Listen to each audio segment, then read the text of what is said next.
반갑습니다. 자, 오늘은 예레미야 두 번째 시간인데요. 자, 지난주가 한번 정리해보면 예레미야는 요시야 13년부터 예루살렘이 함락되던 시드기야 11년까지 약 40년 정도 예언 활동을 했습니다. 예레미야가 활동할 때 국제 정세는 아수르가 몰락하고 바벨론이 이제 신흥 강국으로 등극하던 시기였습니다. 지난주에 했던 1장은 예레미야의 소명에 대한 내용이었죠. 하나님께서 예레미야를 여호와의 종인 선지자로 세우시고 또 그에게 시키신 일은 하나님이 보내는 곳에 가서 하나님이 명하신 것을 그대로 전하라는 것이었습니다. 그래서 하나님은 이 예레미야의 예언을 통해 심판하시고 회복하실 거라고 끓는 가마와 살구나무 환상을 통해서 말씀하셨습니다. 오늘은 2장에서 6장의 말씀들을 함께 볼 텐데요. 많은 사람들이 2장에서 6장을 예레미야의 초기 활동 때 있었던 예언으로 보고 있습니다. 하지만 정확한 그 시기는 알 수가 없어요.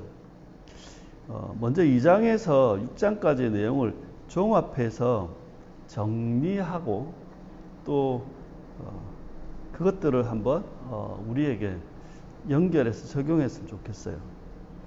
먼저 2장에서 6장의 내용을 종합해서 정리하면 4가지로 정리됩니다. 첫 번째는 하나님께서 예루살렘의 죄를 지적하시고 책망하시는 겁니다. 두 번째는 하나님께서 그들에게 회개를 촉구하시는 것이고, 세 번째는 예루살렘이 죄의 형벌을 받게 될 것이라는 내용입니다. 그리고 중간중간에 선지자의 참회와 탄식, 그리고 끝으로 선지자를 향한 하나님의 말씀으로 정리됩니다. 이걸 하나하나씩 정리하면서 한번 보면, 첫 번째, 하나님이 예루살렘의 죄를 지적하시며 책망하시고 그 말씀을 하십니다. 이런 겁니다. 너희는 여호와의 언약을 파기하고 우상 숭배를 하며 음행하였다는 겁니다. 너희는 여호와를 버리고 자기들이 원하는 우상을 숭배하였다. 그게 바알과 이방 신상들이었어요. 너희는 여호와를 배반하고 이방 신들을 찾았고 또한 사랑하였다. 너희는 여호와를 의지하지 않고 이방 나라 애굽과 아수르를 의지하였다. 또한 너희는 여호와의 말을 듣지 않고 반역하였다. 너희는 여호와의 말을 듣지 않고 거역하며 여호와의 법을 거절하였다. 이게 반역이죠. 너희는 여호와를 인정하거나 존경하거나 두려워하지 않는다. 너희는 고집과 반역의 마음으로 여호와를 배반하였다. 너희는 선지자의 예언을 헛소리로 취급하였다. 너희는 선한 길도 가지 않고 경고의 말씀도 듣지 않겠다고 하였다. 심지어 법관과 관리들, 제사장과 선지자도 여호와를 거역하며 우상을 섬겼다고 합니다. 그리고 너희는 악행을 저질렀다고 합니다. 그 악행은 음행, 폭력, 거짓, 탐욕입니다. 너희는 우상을 숭배하면서 음행하였고 이웃 간에 성적으로 문란하였다. 너희는 가난하고 죄 없는 사람을 학대하였다. 그리고 고아와 가난한 자의 송사와 재판을 공의로 처리하거나 재판하지 않았다. 심지어 여호와의 말씀을 듣지 않고 그 말을 전하는 선지자들을 죽였다. 부와 권력으로 사욕을 챙기며 악행을 저지르고 사치품을 모았다. 백성들은 지위 고하를 막론하고 모두 이익을 탐하였다. 성 안에는 포악한 일과 폭력과 파괴로 가득했다. 선지자들은 거짓으로 예언하고 제사장들은 권력을 휘두른다. 선지자들과 제사장들도 거짓된 일을 하며 사리사욕을 챙긴다. 그러니까 이 첫 번째 내용은 뭐냐면 이게 무슨 예루살렘이냐는 거예요. 너희가 이방 나라와 다른 게 도대체 뭐냐? 성전도 있고 제사도 지내고 종교적인 활동은 열심히 할지 모르겠지만 너희가 바벨론과 다른 게 뭐냐는 겁니다. 여기에 무슨 언약이 있고 무슨 샬롬이 있고 무슨 공의가 있냐는 책망입니다. 그렇게 하나님의 언약을 저버리고 하나님의 말씀을, 하나님의 법도를 헌신짝처럼 버렸다는 겁니다.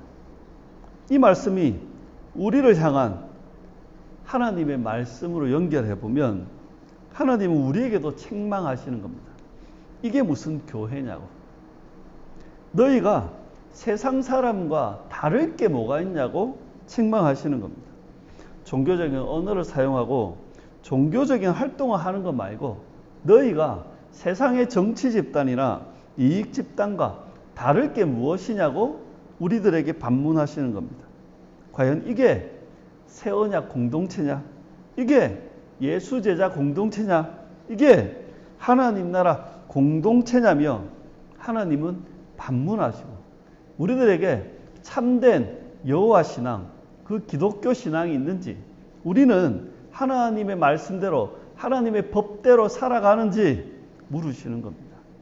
그리고 두 번째 내용은 하나님께서 회개를 촉구하십니다. 여호와께로 돌아와라. 그리고 죄를 자백해라. 여호와를 배반하고 이방신을 섬긴 것과 말씀을 순종하지 않은 것을 자백해라. 베옷을 입고 슬퍼하며 통곡해라. 그리고 회개하며 바로 잡아라. 우상을 제거하고 가증한 짓을 버려라. 묵은 땅을 갈아엎어라. 이 말은 뭡니까? 삶을 개혁하라는 것이고 우리들의 잘못된 것을 청산하라는 겁니다. 그리고 진실과 정의와 공의를 행하여서 그것으로 너희 삶을 서약하라는 겁니다. 마음의 악을 씻어내고 할례를 행해서 정체성을 회복하고 다시 여호와께 속하라는 겁니다. 그리하면 회복될 것이라고 합니다. 구원을 받고 포로된 땅에서 시온으로 돌아올 것이며 제사장 나라로 회복될 것이라고 합니다. 그러니까 하나님의 말씀은 돌아와라. 그리고 돌이켜라. 너희 죄를 자복하고 그리고 잘못을 바로 잡아라. 예루살렘에 맞게 진실과 정의와 공의를 행하라. 위선적으로 겉만 바꾸는 척하지 말고 마음에서부터 신앙을 회복하고 삶을 개혁하라는 게 두 번째 말씀입니다. 이 말씀이 우리들에게도 회개를 촉구하시는 겁니다. 하나님이 우리에게도 말씀합니다. 돌아오라고, 돌이키라고, 성공과 성장을 쫓던 것에서 회개하고 그 방향을 회복으로 바꾸라고 말씀합니다. 교인 숫자 늘리고 교회 건물 크게 짓고 더 많은 헌금을 거두려고 하지 말고 공동체 안에 존중과 사랑과 공의를 회복하라고 하시는 겁니다. 교회에서의 모임과 봉사와 프로그램에 헌신하려 하지 말고 성도 간의 친밀한 교제와 나눔을 위해 힘써라고 하시는 겁니다. 교회에서 하는 종교 활동으로 신앙생활을 때우려고 하지 말고 가정과 일터와 일상을 거룩하게 성실하게 살아가는 것이 바로 신앙생활이라는 겁니다. 가정과 일터와 일상의 자리가 하나님이 우리를 보내신 사명의 자리임을 명심하고 일상의 삶에 충실하라고 주님은 우리들에게도 회개를 촉구하십니다.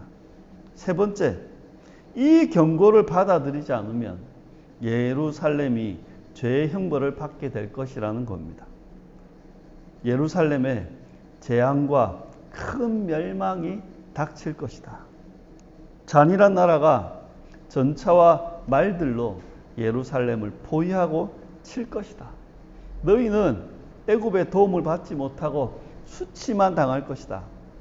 왕들과 지도자들, 제사장들과 선지자들이 수치를 당할 것이다. 적들이 그 땅과 성들을 폐허로 만들 것이다. 견고한 성이 무너지고 황폐하게 되어 사람이 살지 않는 땅이 될 것이다. 너희 양식이 약탈당하며 집과 밭과 아내를 빼앗기게 될 것이다. 너희 아들, 딸들이 죽을 것이며 많은 사람이 사로잡혀 갈 것이다. 너희는 이방인의 땅에서 이방인을 섬겨야 할 것이다. 이렇게 형벌을 받는 이유, 그것은 이 백성이 나를 거역했기 때문에 받아야 될 형벌이다. 이것은 그들이 여호와를 버리고 이방신을 섬겼기 때문이다. 이것은 너희가 지위 고하를 막론하고 모두 이익을 탐했기 때문이다. 이것은 선지자들이 거짓으로 예언하고 제사장들이 권력자가 되었기 때문이며 선지자와 제사장들이 거짓된 일을 했기 때문이다. 그러니까 하나님의 이 죄의 형벌을 보면 멈추지 않고 이대로 가면 재앙과 큰 멸망이 너에게 닥칠 거라는 겁니다. 너희가 전쟁과 재앙으로 죽고 빼앗기고 수치를 당할 거라는 겁니다. 너희의 터전은 폐허가 될 것이고 너희는 거기서 쫓겨나 종살이라 하게 될 거라는 겁니다. 왜 이래 됐는가? 이 모든 것은 너희가 여호와를 저버리고 이방신을 섬기며 율법이 아닌 자기 이익만 탐하는 삶을 살았기 때문이라고 합니다. 하나님께서 우리에게도 말씀하십니다. 너희도 이대로 가면 반드시 망하게 될 것이다. 너희도 그들처럼 죽고 빼앗기고 수치를 당하게 될 것이다. 세상 사람들이 교회를 무시하고 조롱할 것이다. 이건 박해나 고난이 아니다.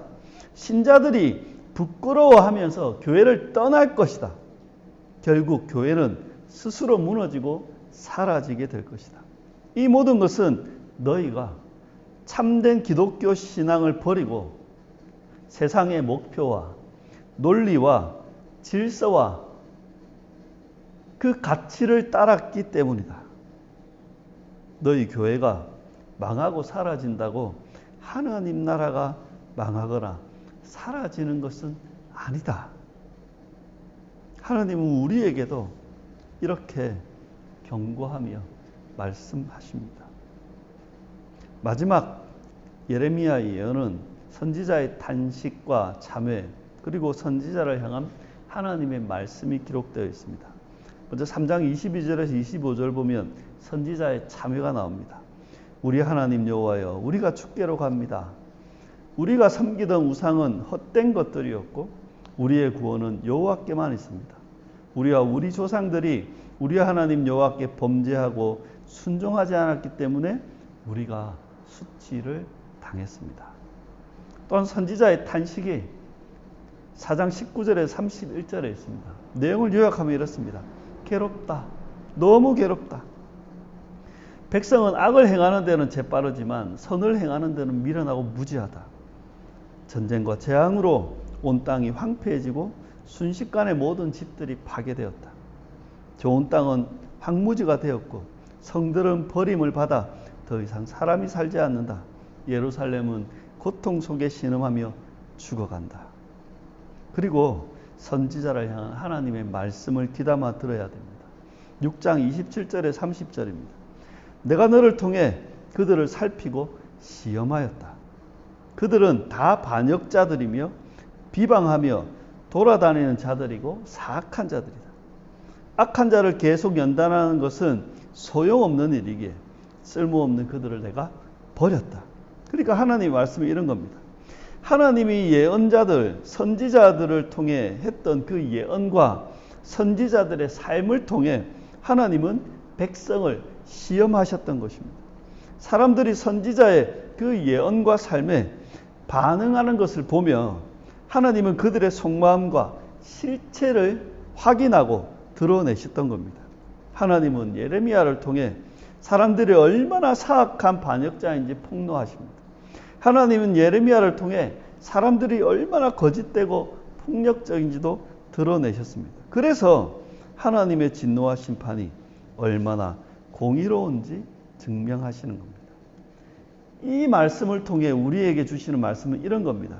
하나님은 지금도 아무것도 아닌 설교자를 통해 신자들을 시험하십니다.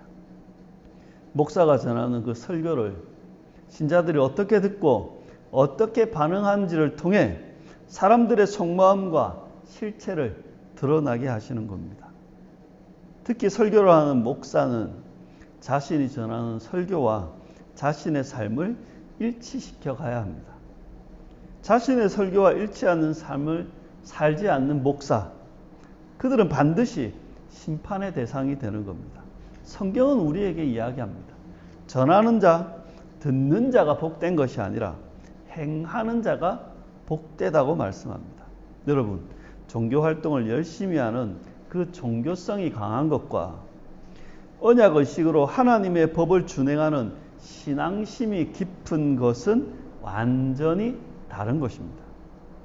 하나님은 신앙심이 깊은 사람은 반드시 구원하고 보상하시지만 종교성이 강한 사람은 반드시 책망하고 징계하실 것입니다. 하나님은 참을 만큼 참으셨습니다. 그리고 마지막 경고를 하십니다. 이제 시간이 얼마 남지 않은 것입니다.